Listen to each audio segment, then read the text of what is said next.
It was just another Tuesday night at the diner. The kind of place where the coffee tastes burnt, the lights hum too loudly, and nobody looks up unless something breaks. I was sitting alone in a cracked vinyl booth, staring at my phone, pretending not to feel how empty my apartment had been lately. Divorced. 45. Laid off 3 months ago. America doesn't prepare you for how invisible you become when life knocks you down quietly. That's when she walked in. Late 50s, maybe early 60s. Gray hair pulled back neatly. She didn't look lost. She looked intentional. Her eyes scanned the room once, then landed on me like she'd been searching. She walked over without asking. "You don't mind, do you?" she said, already sliding into the seat across from me. Before I could answer, she placed a small blue box on the table between us, perfectly wrapped. No tag. My first instinct was suspicion. My second was exhaustion. "I think you have the wrong person," I said. She smiled softly. "No, I don't." Her eyes flicked to my hands. "You've been holding everything together for a long time." That sentence hit harder than it should have. She stood up, smoothed her coat, and leaned in close enough that I could smell lavender. "After dark," she whispered.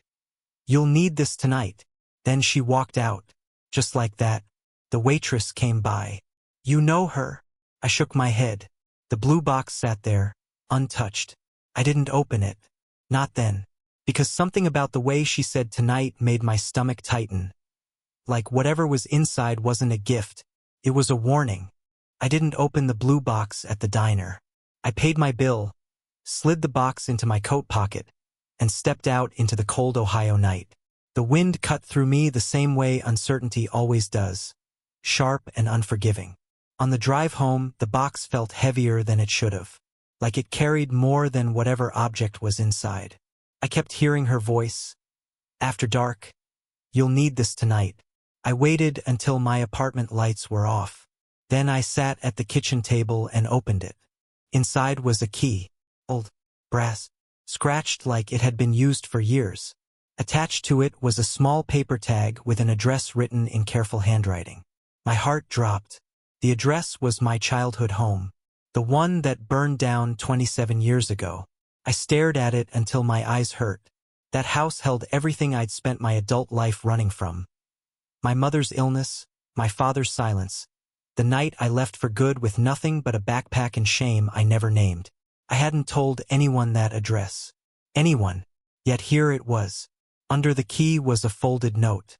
"You promised yourself you'd go back when you were strong enough. Tonight you are." I laughed out loud. A bitter sound. Strong enough? I was unemployed, divorced, and living off severance. But something inside me stirred. Not hope exactly, but recognition. Like the universe had finally stopped whispering and started knocking. At 9:48 p.m., my phone buzzed. Unknown number. Text. "You have until midnight." That's when fear crawled up my spine. This wasn't coincidence. This was a door reopening. One I had nailed shut decades ago. I grabbed my coat and the blue box. Because whatever waited at that address was already waiting for me. I hadn't driven that road in decades. Yet my hands knew every turn. The address led me past cornfields and rusted mailboxes, back to a neighborhood most people forgot once the factories closed. America is full of places like that. Towns that raised families, then quietly disappeared. I slowed when I saw it. The house wasn't gone. The fire-scarred frame still stood, wrapped in plywood and time. The roof sagged, windows boarded, weeds taller than the fence. But it was unmistakably home. My chest tightened. I parked and stepped out. The night was silent in a way that felt deliberate. No crickets, no cars. Just me and a past I never faced. The key slid into the front door like it belonged there. Inside, the air smelled like ash and old rain. Moonlight spilled across the floor, revealing burn marks I remembered too well. I walked carefully, each step stirring memories I thought I'd buried. Then I saw it. A light, coming from the basement. My heart hammered as I descended the stairs. At the bottom, a single lamp illuminated a small table. On it sat a photo album and a manila envelope with my name written in the same careful handwriting as the tag. Hands shaking, I opened the envelope. Inside were documents, medical records, police reports, and a letter dated the week after the fire. We didn't tell you the truth because we thought it would destroy you. My knees buckled. The letter explained everything. Why my mother locked herself away, why my father never spoke about that night, why the fire was ruled an accident when it wasn't. Someone had been there, someone who should never have been. And then I heard footsteps above me. Slow, familiar. A woman's voice echoed softly through the house. You came, she said, the same voice from the diner. I was afraid you wouldn't. I turned, my throat dry. Who are you?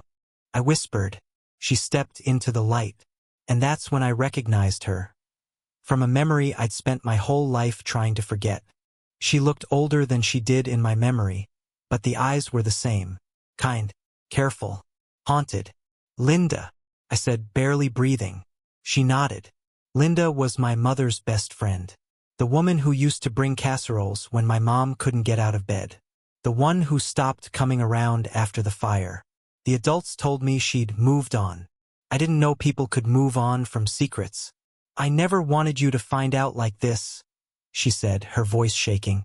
But I ran out of time. She sat at the small table and gestured for me to do the same.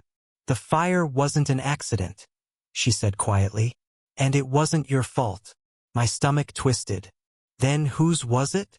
She took a deep breath. Your uncle. The word landed like a punch. She explained slowly, how he'd been drinking, how he showed up angry, how my mother tried to protect me, how the fire started during the struggle, how the police were pressured to close the case quickly because family scandals don't look good in small towns. My father made a deal. Silence for safety. You were supposed to leave and never come back, Linda said. That was the promise.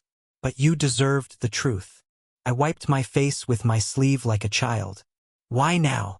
She slid another envelope toward me. Because he's getting out tonight. The room went cold. He asked about you, she added. And I couldn't let you be unprepared. Midnight was 20 minutes away. In the blue box, beneath the key, I finally noticed something I hadn't before. A folded card. 3 words written in ink that had faded but not disappeared. You are not powerless. Linda met my eyes. You can keep running, she said. Or you can finally close this door. Outside, headlights appeared at the edge of the property. And in that moment, I realized the blue box was never about fear. It was about choice. The headlights stopped at the end of the drive. My heart pounded so loudly I was sure everyone could hear it, including the man stepping out of the car. He looked smaller than the monster in my memories. Older, slower, but some shadows don't shrink with time. Linda stood beside me. You don't have to do this alone, she said. For most of my life, I thought strength meant running, leaving town, building a new life, pretending the past couldn't touch me. But standing there, I finally understood something America never teaches you. Healing isn't about escape. It's about truth. He walked toward the house and stopped when he saw me. You look just like her, he muttered. I didn't flinch. She protected me, I said. And you don't get to haunt my life anymore. The police cars arrived moments later. Quiet, controlled. Linda had already made the call. The evidence, the documents, the reopened case, it was all finally in motion.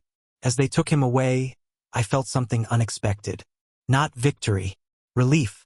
The kind that settles deep in your bones when a weight you carried for decades is finally set down.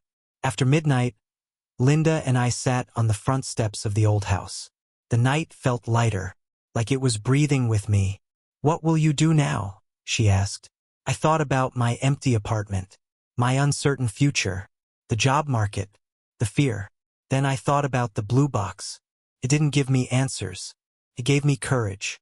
I'll start again, I said, this time without running.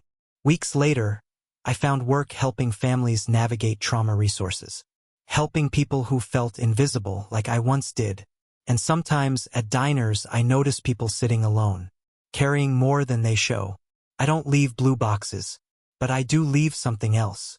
Hope, because life can break you quietly, but if you face the truth, can also rebuild you stronger than before.